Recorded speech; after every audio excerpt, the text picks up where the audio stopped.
Cruise host, and welcome to All Access Pass. Broken record time, sitting with another couple of absolute rock and roll Hall of Fame legends, Rod and Colin of the Zombies. Before we get going anywhere, thank you very much, not only for being on the cruise, but thanks for coming up and chatting with us today in All Access. Pleasure. Really. Well, we truly enjoy it. I know it's obvious that you're very unpopular by the sheer amount of people we've put into this room, but we'll do our best. Let's start with something really simple. Last year was a heck of an experience for all the folks on the Flower Power cruise, and you. Anybody who was not here, Rod and Colin were the only two members of their entire group that did not fall ill.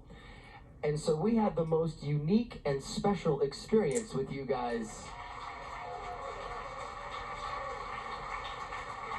We were so worried before we did it, because it's not that we hadn't done acoustic things before, we have, but we normally rehearse them. And we had to get a piano in one of the cabins, and it didn't matter what it sounded like, you know, we just had to go through what we were going to do the following day, and we were absolutely, what's the word that I can say politely? I can't remember, I can't think, but in the end... Scared? Scared, really polite, to say, yeah. I can remember standing in the wings just before we came out on stage, and I was definitely thinking, you know, we're either going to get away with this or there's going to be real problems here. I wasn't quite sure what was going to happen, but you were a wonderful, wonderful audience. Really we had a great time. Well, one of the things I think of all the crowds we have, a Flower Power crowd understands this as much as any crowd, is that life happens, right? Yeah. Life happens, and it's what we do with it. It's not, you know, it's the action between there that matters. And the fact that you guys agreed to go out there, and I mean, there's a lot of comfort in having your band. So the fact that you two agreed to go out and tell the stories and do the stripped down version of all those songs, it was unique, and it was beautiful, and it was wonderful. So thank you for that. Thank you very much. And it really was. Is that something that, have you done that since, or did you do it before? I mean, is that something that you guys do? I don't think we've done it since. Intentionally. We're only just recovering. But we've done it before. Okay. But it's very much improvised, you know. I mean, we don't have an acoustic show. That doesn't exist. We just stumble on stage, and we probably know the first song. And after that, Rod just starts playing, and I hope I recognize it. I hope you follow.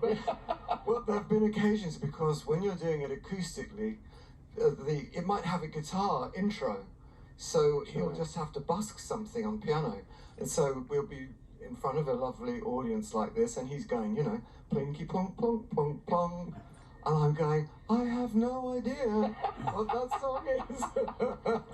And you just have to hope it comes in the end. I've never played Plinky Plink. I was going to ask that about... Very first time this happened, we had no idea it was going to happen. We were, it must have been about 2005, something like that, wasn't it, Colin? And we were touring in Holland, and we said, when's the next gig? And they said, well, it's tomorrow. And I said, oh, okay, where is it? And it's at this church. I said, in the church? That's you know, very unusual. Yeah, and it's with an acoustic piano, a grand piano, and I said, well, how's that going to work? I mean, technically. And they said, well, it's just you and Colin. I said, what do you mean it's just me and Colin? And we got in there, and I said to Colin, look, we're just going to have to play this by ear. And I said, and I started to play the piano, and I thought, actually, it sounds lovely in here. The acoustic was gorgeous. I'm sure. So I said to Colin, I tell you what, I said, I've got to make use of this acoustic. I'll just play something, and you know, I'll improvise some stuff, and then I'll bring it back to something you recognise. He said, what do you mean you'll bring it back to something? And he was having real kittens, but actually, it really was very enjoyable, strangely enough. It was great, and they called it actually the Big Church. Yeah. And it was like a cathedral. It was a really big place, and there were like 1,000, 2,000 people there. Oh my! And we were completely unprepared for this, and we just bluffed it, you know. But I mean, That's Well, what you know. That's what I think the beauty of being legends, though, and have done this as long as you have, right, and as on as many stages, as many situations as you have, there is an automatic reception from the audience. Like, I know I speak for Flower Power when they were so excited, we were so excited that you were there in the first place. We were tremendously excited then that you remained healthy, that even if you can only blinky, blinky, blink, I think we'll take that. We'll accept that. Yeah, I'll try that tomorrow night. Yeah. Just a little blinky, blinky, blink. it is a thing that, you know, an audience really does lift you.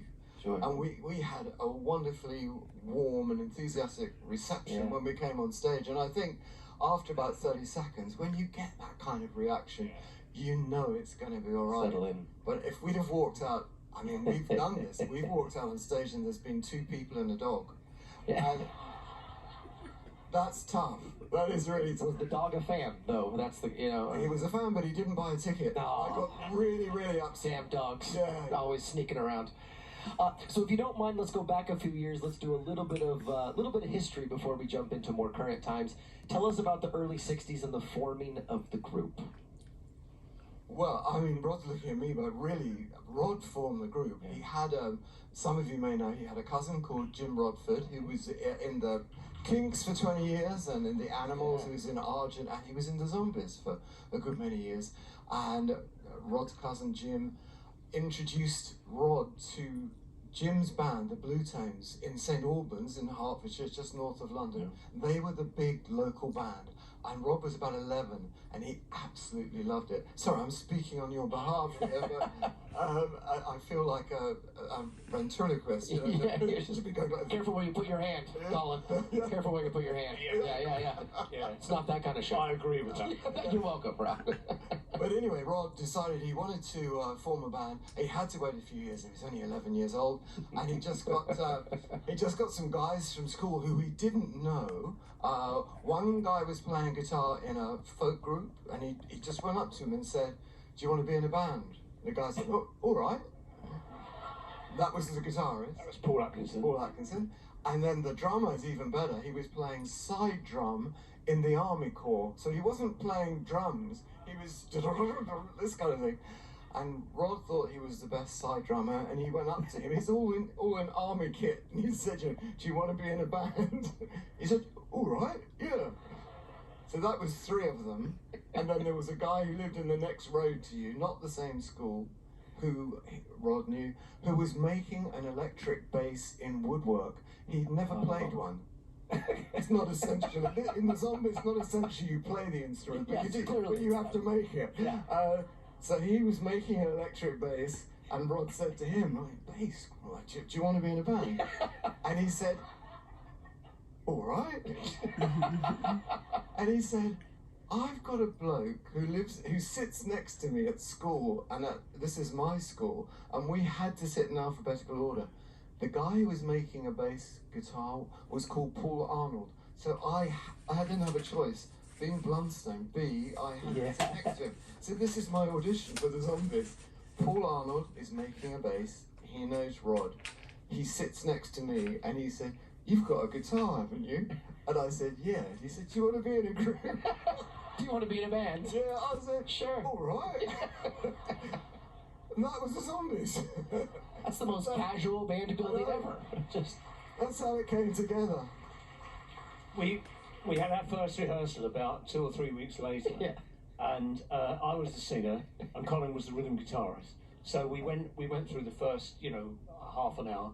Jim Rodford taught Hugh, the very first Hugh Grundy, the drummer, the very first kick drum and snare pattern and hi-hat that he'd ever heard, and he picked it up really quickly, and we were away, and then about halfway through I wandered up to a piano and started playing, didn't I?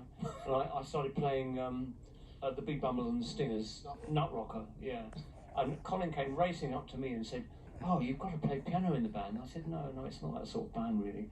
And so I was very confused. And then... it's okay, your bassist was too, don't worry about it. Yeah, absolutely. And then, towards the end of the rehearsal session, Colin was putting his guitar away, and he just started strumming a Ricky Nelson song and started singing it. And I thought he sounded wonderful. And I went up to him and said, listen, you've got to be the lead singer, and I'll play piano then. And that was it. We changed chairs on the first rehearsal, and there we were. And then Jim Rodford, who had been wonderful to us, I mean, a real mentor, and he'd loaned us all the Blue Tones gear, and he'd taken me to the rehearsal, because I was only 15 years old, I couldn't drive or anything. He later confided to us that he thought, no chance. He took about 50 years to tell us that. And I was really shocked, because I thought we were bloody great in the first rehearsal.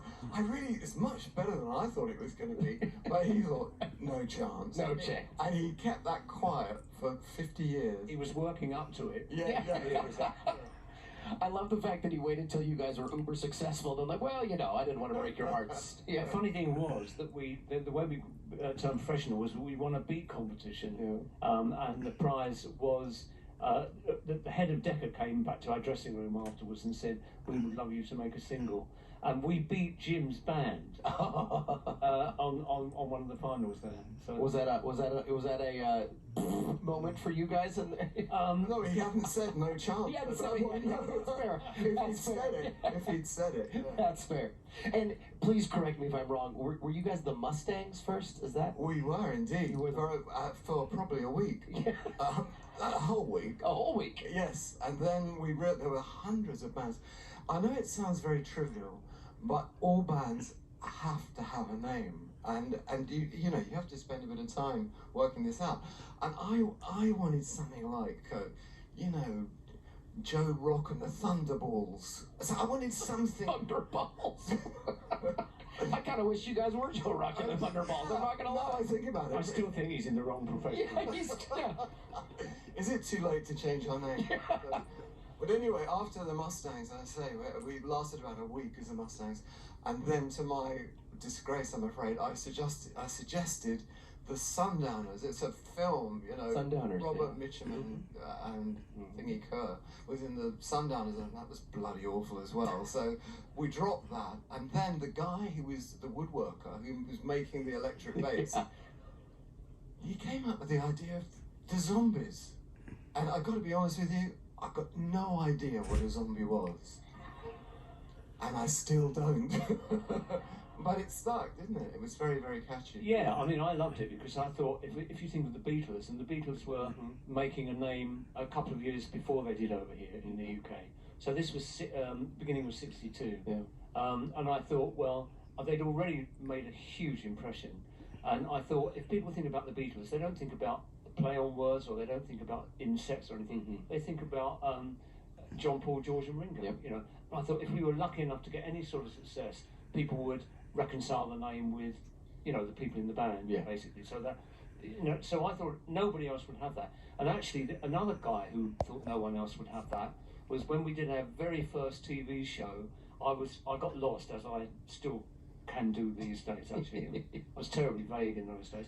And our spot was coming up. It was on Ready, Steady, Go, and I was getting a bit worried, and I was sort of running around the corridors, and I heard Miles Davis playing behind a dressing room door. Wow. It wasn't really Miles; it was a record of Miles. And I knocked on the door because I loved his band around that time. And Manfred Mann came to the door. Manfred said, I said, is that Mars? He said, yeah. He said, you're Rod Argent, aren't you? And I was very flattered that he knew my name. It was our first TV show, I said, yeah. He said, oh man, I love your record. He said, but you have to change that name. But we never did. And look what happened. We launched a zombies industry. Oh, yes. Unbeknownst to us, there were no zombie magazines, no zombie films, no zombie anything. It all tracks back to you guys. It doesn't really. The Walking Dead. We pretend. We pretend. Well, Dave, who comes to us from Maryland, says, were there ever any zombie-like costumes or props that you guys considered for your stage appearances? No. The name is as far as we went. Well, I'll tell you one thing. When we first met, it was a Saturday morning, about Easter, Saturday morning, outside a pub. We were too young to go in the pub, so we met outside the pub. 15, Yeah, and so I used to play a lot of rugby, and I hadn't met most of the other guys. There was the side drummer and the folk singer, and Rod. I hadn't met him. And the woodworker. I met the woodworker because I had to sit. Because you had to sit next to him. Yeah, That's cool, right. Yes. Well, I used to play a lot of rugby, and this was a Saturday. On the Wednesday, I broke my nose playing rugby. Oh. So when I turned up, I had 2 black eyes and white strapping right across my face like this. But you look tough. I looked tough. You look tough. I got a lot of respect. Yeah. Rod always said he was hoping that I wasn't there to join the band because I looked too rough, you know. I said to Jim, "Oh my God, I hope it's not him." Lo and behold. I think I looked like a zombie anyway. Yeah, fair enough. That was where I was going with that. And now let's fast forward a lot a bit. Let's jump to 2019. Obviously, the Rock and Roll Hall of Fame.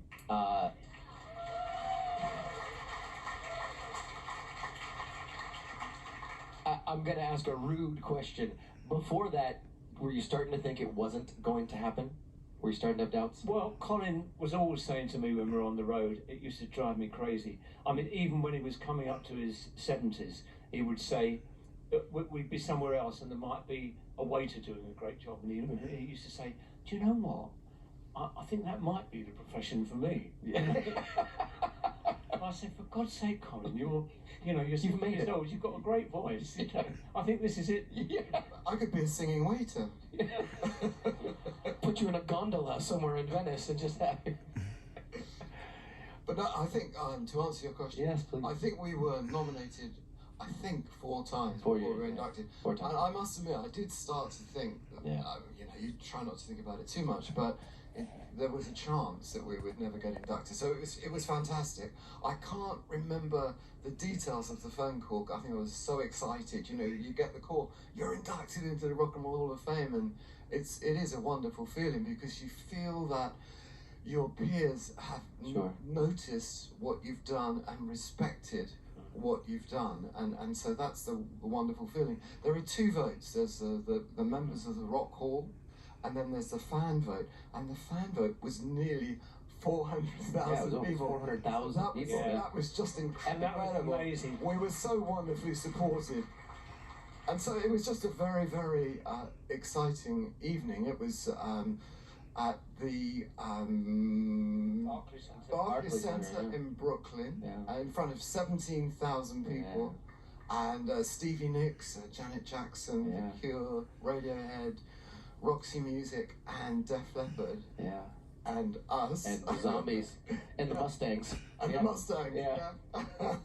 It was great. And Susanna Hoffs gave the induction speech, and she gave such an eloquent speech. She was absolutely magnificent, and I was so grateful and thrilled that she was able to do that. She was wonderful. It was good. But there were two things that happened that year that made me think that this 4th year might be the one. The first thing was, as Colin's already mentioned, the fan vote, Yeah. and it wasn't manipulated in any way, but the fan vote had gone up by that 4th year to about 400,000, which seemed absolutely extraordinary. So it was way up there. But the second thing was, it was a sort of reaction of our peers, in the sense that some quite famous people started Campaigning for you. Yeah, they were talking about it, but they were coming along to our concerts and coming backstage afterwards. So that was lovely, and people started saying some really great things about us. People like Dave Grohl, Tom Petty, who else? John Prine was John Prine, he said vote for the Zombies. over me, didn't he? Yeah, Before he he did. did. Yeah. He did. And in the UK, there's a very big star called Paul Weller, who always names Odessey and Oracle, our last album, as his favourite album. And if you haven't heard it, he will go into a shop and buy it for you. And he's one of the biggest artists. Yeah, he's one of the biggest artists in the UK. He's responsible for all your album sales. Yeah, he is. One by one, yeah. Just all the folks on the street. So that was really great, and I always remember just one tiny incident. A few weeks before we were over here in the States, and Colin and I went into SiriusXM to do some promo, and we saw Don Felder in from the Eagles. In the He was here last week. Okay, yeah, boom, very cool. And he came up.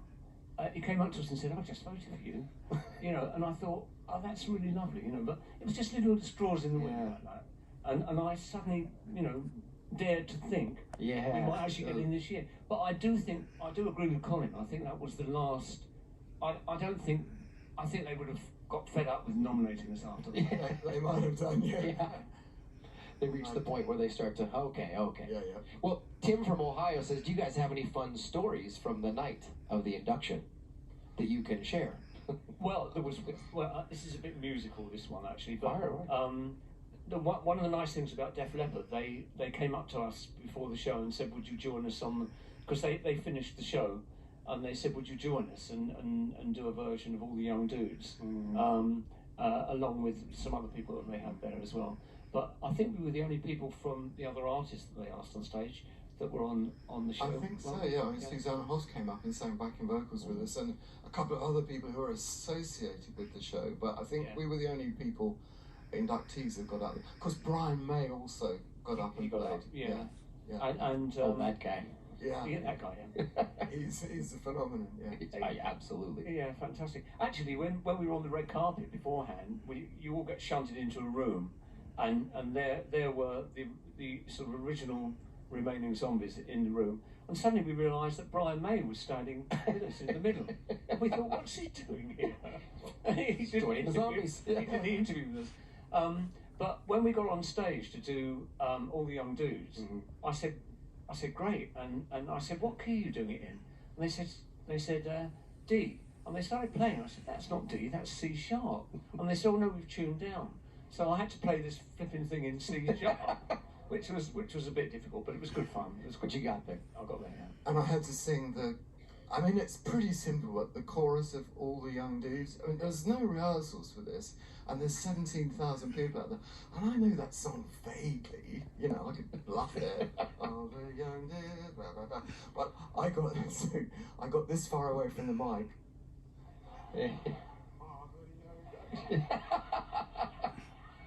No one could hear. As long as you look like a rock star, no one will doubt you ever. Yeah. Who cares? Because I didn't really know the words, so I just did the best I could.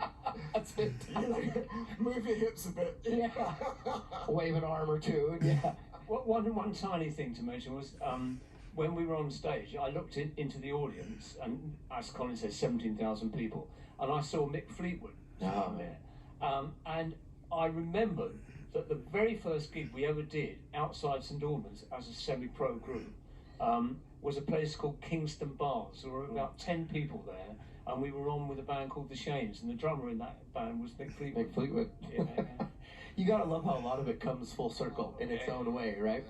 Yeah. Is it true? I mean, Odessey and Oracle is routinely rated as one of the top 100 albums of all time, in all music.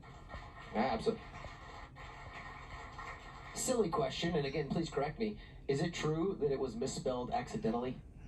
It was accidental, but it wasn't us that did it. I have to say that there was a guy. There's a wonderful artist called Terry Quirk.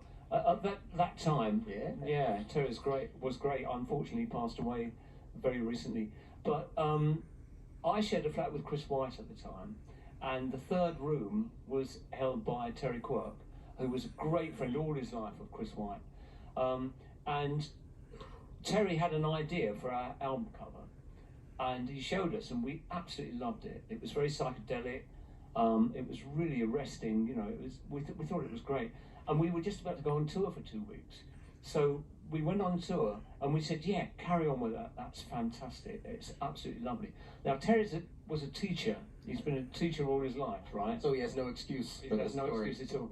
But anyway, we got back, and we got a phone call from the record company, and they said, we'd like you to come and approve the cover. So Chris and I went along to the record company, and we looked at it, and we said, okay, we think it's absolutely gorgeous, but if you can just change one letter, that would be fine. And they said, well, it's too late, it's gone to press, Could you come approve it? I said, well, why have you got us here? Yeah. So that was the story of that, but for years, so I quickly made up a story and I said, actually, it's intentional. Of course, yeah. Because it's like a journey in song, so it's ode, you know, Ode. and Odyssey, which is a journey, you know, so that's what it is. And then about 1990, I was doing an interview with Colin, or it might even have been later than that. I think it was when we just joined again, I think about 99. And I suddenly decided to tell the truth. and I said, you know, what had happened, and he'd misspelled it. And Colin looked at me. He said, my God. I said, I had no idea. It's about 50 years he's been telling me this strange story. It never made any sense. It's an ode. I go, what? Excuse me, what ode is an ode? I've got no idea what an ode is. And this lame story. And I believed all of it. And then suddenly he told me after 50 years, the guy spelt the bloody thing wrong. As simple as On one of the greatest albums of all time. That is fantastic. Tim, who comes to us from via Detroit. Forgive me, Tim, I can't. Inlet Beach, is that right? Inlet Beach, there it is. Odessey and Oracle is one of the greatest albums of all time. My favorite cut, Cell 44, has got to be the happiest prison song of all time. How did this come about? Absolutely brilliant.